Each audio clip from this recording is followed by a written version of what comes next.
Bang, ini dari tadi depan saya tertarik banget nih sama piagam. Mungkin bisa dilihatin gak sih? Ini ya? Ke teman-teman Kartika Podcast. Iya, ini kemarin hasil jerih payah kami selama berlatih kurang lebih 1 bulan. Luar biasa. Aplaus dulu dong teman-teman. Hal yang terpenting menurut saya yang saya dapat itu memperluas networking saya. Maksudnya saya lebih banyak mengenal orang-orang hebat seperti waktu itu sempat ketemu sama direktur IYC International Youth Center di Kuala Lumpur. Kembali lagi dengan saya Sertu Kuatkania di Kartika Podcast. Narasumber kita kali ini adalah prajurit sekaligus mahasiswa Poltekkad. Betul kan Bang ya? Iya betul Bang. Mari kita sambut Sertu Eka Anggara. Selamat datang Bang Eka di Kartika Podcast TNI Angkatan Darat. Kalau boleh tahu Bang Eka dari satuan mana ya Bang? Saya dari satuan Zeni di Kodam 16 dulunya, sekarang udah Kodam 15 ya. Kodam 15 Patimura dan Zipur 5 Caktiman Raguna di Ambon. Gitu. Berarti dari Ambon terus ikut sekolah di Poltekkad. Iya betul. Nah, on the way kesininya kapan Bang? Bulan Juli 2023 kami baru daftar di satuan. Habis itu kita ditransfer ke Poltekkad untuk seleksi pusat sampai akhirnya kami keterima buat berkuliah di sana. Oh gitu. Kalau boleh tahu tahap-tahap seleksinya itu apa aja Bang? Pertama ada 2 jalur sih sebenarnya. Pertama ada yang dari jalur pengajuan dari satuan. Itu saya sendiri, dan juga ada yang dari uji kompetensi Bintara. Itu kuotanya sekitar 50-50 lah. Nah, berarti agak jauh Bang ya, dari Malang ke sini, ke Jakarta. Oh, kalau dari Malang ke Jakarta ya lumayan lah perjalanannya. Oh gitu, berarti perjalanannya kapan nih kemarin? Kemarin. Agak gini Bang, boleh diceritain gak sih Bang? Katanya Abang itu ikut kompetisi Digital Innovation. Itu tingkat apa tuh Bang, kalau boleh tahu?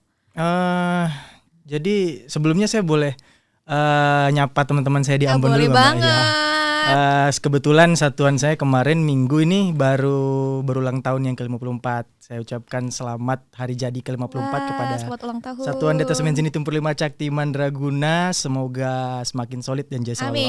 Amin ya Rabbal alamin. Jadi saya izin menjawab ya Mbak Kania. Sebetulnya kompetisi yang saya ikuti ini adalah kompetisi internasional bertajuk Digital Innovation.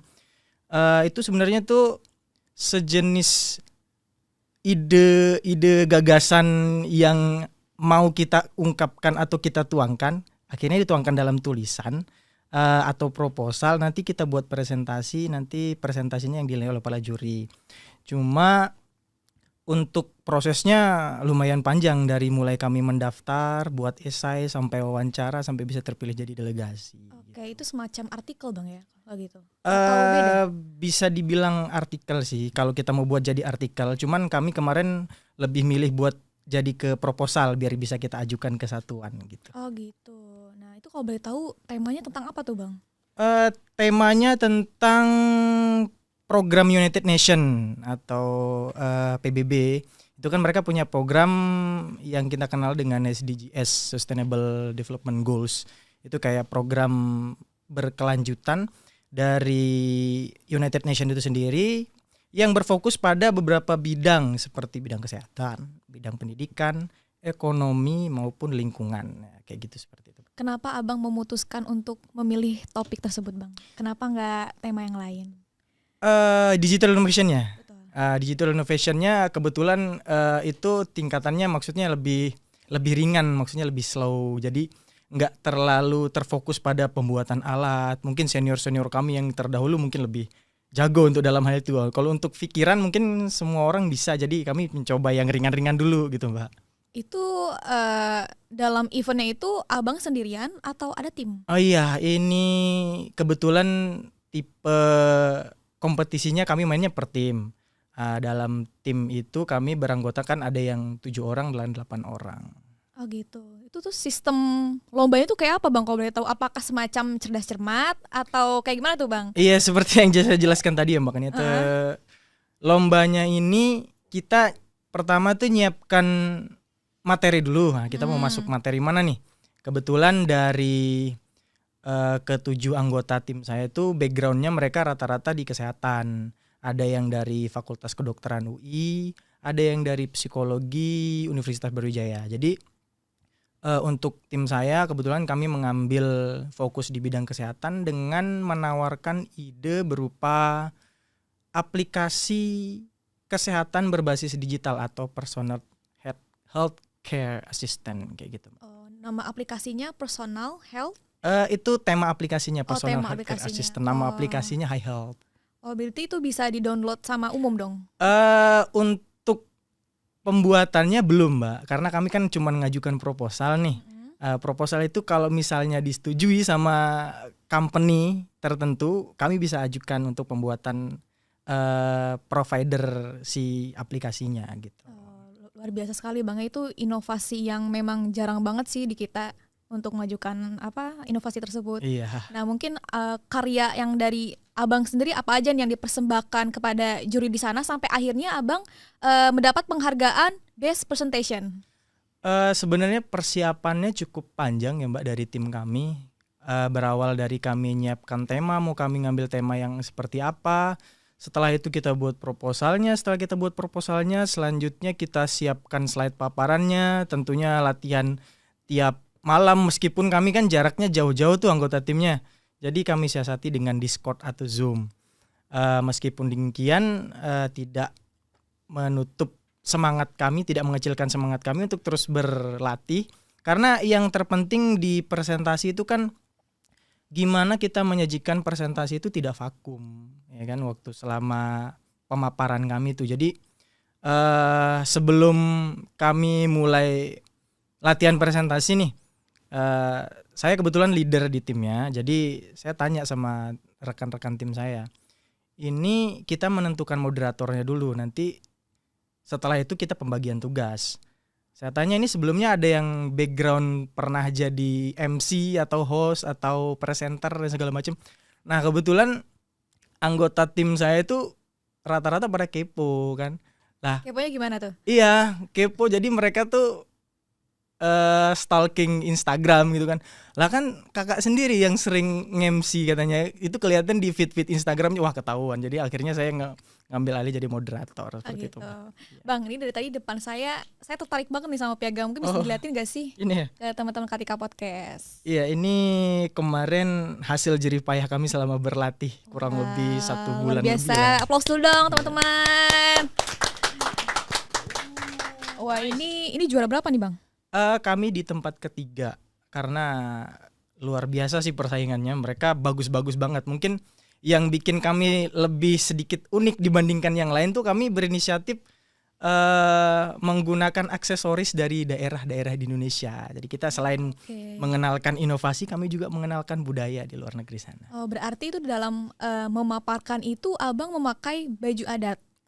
Kami pakai baju yang lengkap, cuman aksesorisnya. Aksesorisnya. Oh, berarti itu menjadi nilai plus juga bagi juri. Ya, mungkin unik kelihatan dari juri. Oke. Nah, kalau dari juara pertama sendiri siapa nih, Bang?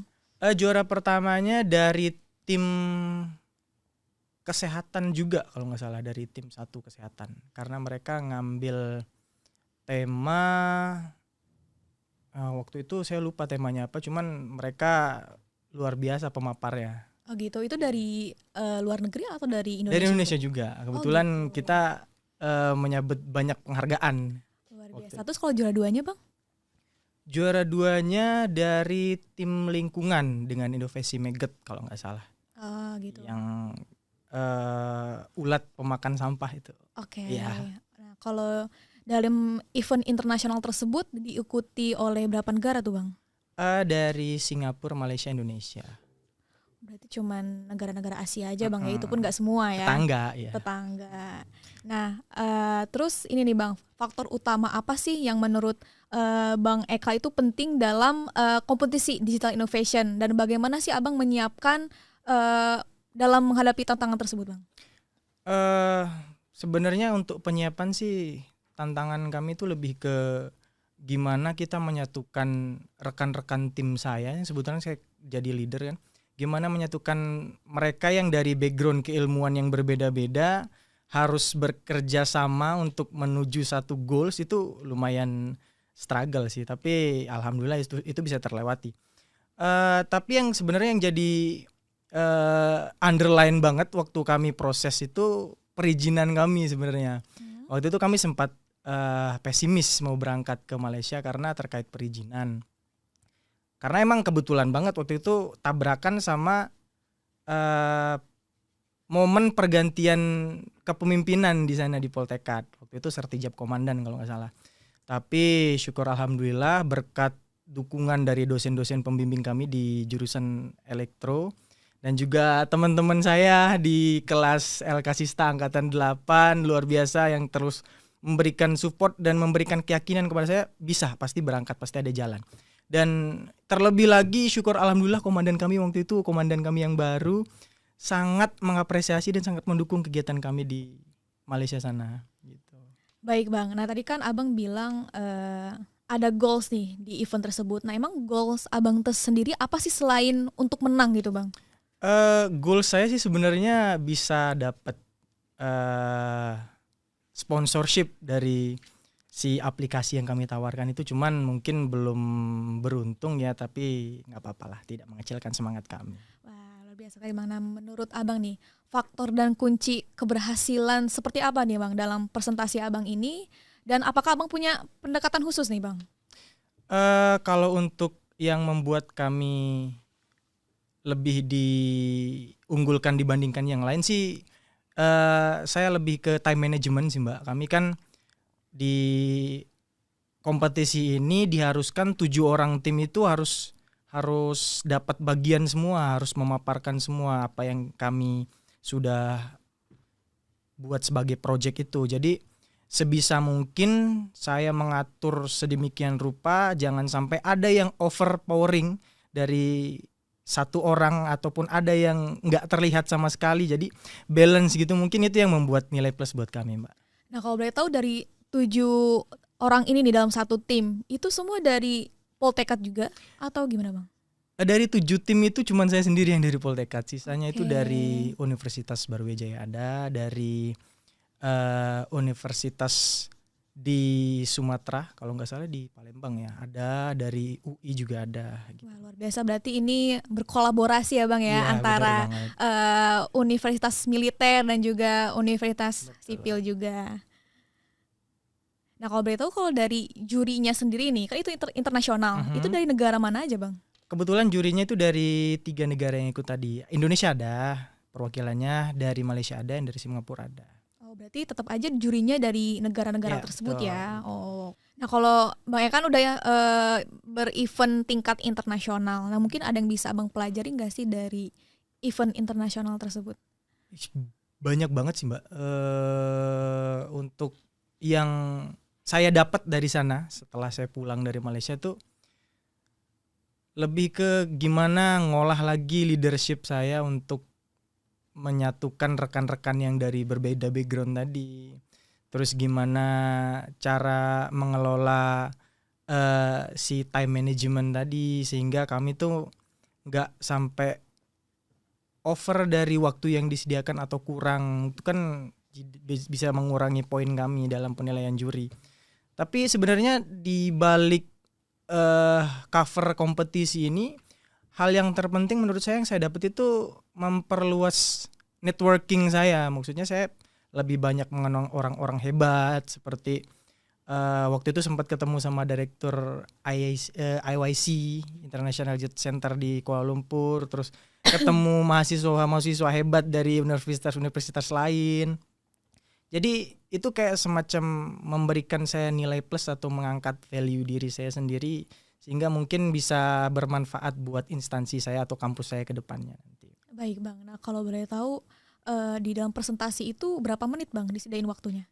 Untuk presentasi kami sendiri disediakan 15 menit untuk semua tim, jadi kami memutar otak tuh gimana nih biar balance semua nih 7 orang nih dan jangan sampai di sela-sela pergantian pemapar tuh ada yang vakum. Jadi sebenarnya tantangan utamanya di situ sih Mbak. Oh gitu ya. Nah itu menyiapkan materinya berapa bulan atau berapa minggu nih Bang buat nyiapin materi yang mau dipaparkan itu? Untuk materinya setelah kami nentukan kita mau ambil ini nih. Nah itu materinya sudah kami siapkan berupa proposal tuh.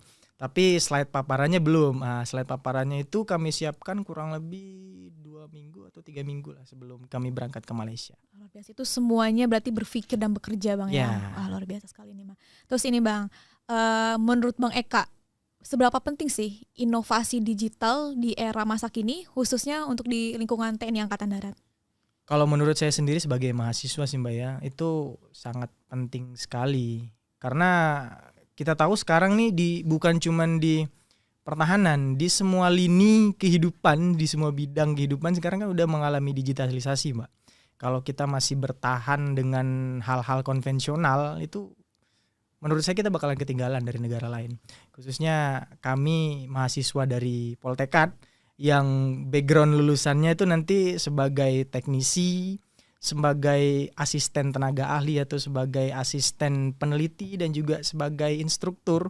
Harapan kami tuh lulusan-lulusan Poltekad nanti bisa menjadi pionir atau sebagai perintis kemajuan teknologi bagi matra darat. Luar biasa. Kalau dari personality Bang Eka nih, sebenarnya Bang Eka basically-nya tuh memang dari IT atau dari apa nih Bang? Kalau saya sih sebenarnya dulu sebelum masuk TNI sempat kuliah sih Mbak di jurusan fisika. Di universitas di daerah saya, di Universitas Mataram sana selama 4 semester lah mungkin. Kebetulan teman saya satu kampus itu, ya udah yuk kita daftar tentara aja gitu. Akhirnya saya sebenarnya sempat ngurus cuti karena berharap mau ngelanjutin kuliah saya yang di sana. Betul. Cuman mungkin berarti jadinya DO dong. Iya Mbak. Oh, sayang banget. Iya. Jadi ngulang dari awal ini, nggak apa-apa biasa sih. Sekali. Kenapa tuh Bang pengen jadi tentara? Padahal kan udah di jurusan yang gak semua orang bisa loh. Iya, karena mungkin background keluarga ya, mungkin karena bapak saya juga tentara. Jadi tiap hari ngelihat beliau yang berangkat pagi dengan seragam yang wah keren nih, kayaknya pengen jadi tentara gitu. Oh gitu, berarti emang cita-cita dari kecil ya, Iya, cuman gak betul kesampean. Nah pas lagi kuliah ada kesempatan langsung daftar aja. Iya gitu kan bener ya, Bang? banget. Wah luar biasa banget sih Bang. Nah terus ini nih Bang, bagaimana sih Bang Eka berencana untuk membagikan pengetahuan dan pengalaman Bang Eka kepada teman-teman sejawat dan generasi muda? Untuk yang di Poltekad dulu ya mungkin ya, karena sebenarnya saya ngikut lomba ini lebih ke terinfluence dari kakak-kakak tingkat kami yang di sana Mbak. Mereka tuh orang hebat, jadi kami mau menginfluence mereka sebenarnya lebih ke kami yang terinfluence sama positive vibes-nya mereka itu. Jadi untuk generasi muda sendiri saya harapannya jangan pernah putus harapan. Mungkin kalau ada yang lagi struggle jangan pernah putus harapan, karena seperti yang saya bilang tadi, selagi masih ada niat pasti masih ada jalan. Baik Bang, nah kalau mau masuk Poltekad sendiri gini susah gak sih Bang? Untuk masuknya sih tergantung background pendidikannya. Kalau mungkin rekan-rekan Bintara yang background pendidikannya IPS mungkin kan itu lumayan susah sih, karena kita kan ada tes TPA Mbak, tes potensi akademik untuk minimal standar masuk di sana itu. Oh, berarti dalam satu kelas itu bukan hanya pangkat Bintara aja ya Bang ya? Apakah ada perwira juga atau ada tamtama juga? Untuk sekarang sih kami sudah membuka program S2 Mbak, untuk Seskoat kalau nggak salah. Jadi untuk mahasiswa dari Poltekad sendiri sekarang udah ada yang perwira. Kalau sebelumnya cuma Bintara aja Mbak. Oh gitu. Nah kalau dari mengingat goals Abang tadi nih, kan kata Abang Abang itu kan baru semester 2 ya, baru semester 2. Nah nanti setelah Abang lulus dari Poltekad, mau bikin inovasi apa nih Bang yang diberikan kepada Angkatan Darat ini? Tentunya nggak sampai menunggu lulus sih Mbak. Ini saya nggak akan berhenti sampai di sini tentunya. Sambil menunggu kelulusan mungkin saya akan terus berusaha berkreasi, menumbangkan ide-ide saya yang mungkin bisa bermanfaat, karena harapan Angkatan Darat kepada kami ini yang mahasiswa Poltekad, nah yang notabene-nya full scholarship kan Mbak, full scholarship dari awal sampai kami lulus. Sangat disayangkan sekali kalau kami tidak menyumbangkan karya kami kepada Angkatan Darat. Betul. Nah kalau dari Abang sendiri ngambil program studi apa nih Bang? Kalau saya sendiri sekarang jurusan yang saya ambil teknik elektro. Teknik ya, elektro. Teknik elektronika sistem senjata sih namanya di sana. Oke, nah berarti di sana itu ada berapa program studi Bang? Ada 5 program studi. Yang pertama ada teknik elektronika sistem senjata, ada teknik komunikasi, ada teknik otoranpur, ada rekam cyber atau rekayasa keamanan cyber, dan juga ada dulu namanya sih balistik, sekarang namanya Terrace and Mill. Terrace and Mill. Ya. Itu bergerak di bidang apa tuh Bang, Terrace and Mill ini? Bergerak Baru dengar soalnya. Ya, bergerak di bidang balistik, Mbak. Jadi teknologi roket, gitu. Bahan peledak, seperti itulah. Oh, berarti yang di pabrik-pabrik senjata itu memang buatan mahasiswa Poltekkad gitu atau gimana Bang? Sementara kami hanya yang di PT Pindad itu kan? Kami sementara masih diproyeksikan hanya untuk sebagai instruktur sama asisten tenaga ahli sih Mbak. Jadi untuk pembuatan secara massal belum. Kira-kira Abang mau bikin inovasi apa nih? Kalau untuk udah ada ancang-ancang. Pastinya. Kalau untuk saya sendiri kebetulan kan saya korpsnya Zeni. Untuk Zeni kan robotik jihandaknya sendiri itu kan kita masih ngimpor tuh dari Jerman ya kan. Saya harapannya bisa bikin sendiri sih. Oh gitu. Ya. Nah itu biasanya kualitas dari luar itu bagus nggak sih Bang? Kalau untuk kualitas sih bagus, cuman untuk maintenance-nya itu yang susah. Kita kan harus ke sana belajar dulu. Kalau kita yang buat sendiri kan nggak perlu belajar ke sana, Pak. Berarti selama ini belum ada dong Bang dari kita yang buat sendiri? Untuk Zeni setahu saya sih belum nih Mbak. Belum ada. Nanti semoga ke depan bisa dari Bang Eka sendiri atau dari ke teman-temannya Bang Eka juga. Hopefully. Yang di Poltekkad. Oke. Nah mungkin Bang ada yang disampaikan gak sih kepada teman-teman ketika podcast TNI Angkatan Darat atau prajurit yang sedang bertugas nih Bang? Ya, mungkin satu pesan saya ya untuk sobat Kartika Podcast, khususnya yang kaula muda nih, yang masih muda, jangan pernah berhenti berkarya, jangan terlalu cepat puas dengan apa yang kita raih, karena sebetulnya masih banyak hal-hal baru yang belum ditemukan di luar sana. Jadi tapi tanpa mengurangi rasa syukur atas apa yang sudah kita raih. Jadi tanpa menjadi orang yang kufur nikmat seperti itu Mbak. Jadi jangan jadi katak dalam tempurung, cobalah keluar karena di luar sana itu masih banyak hal-hal baru yang belum kita pelajari. Nah baik, nah semoga apa yang disampaikan oleh Sertu Eka Anggara bermanfaat dan juga menginspirasi kita semua. Bye.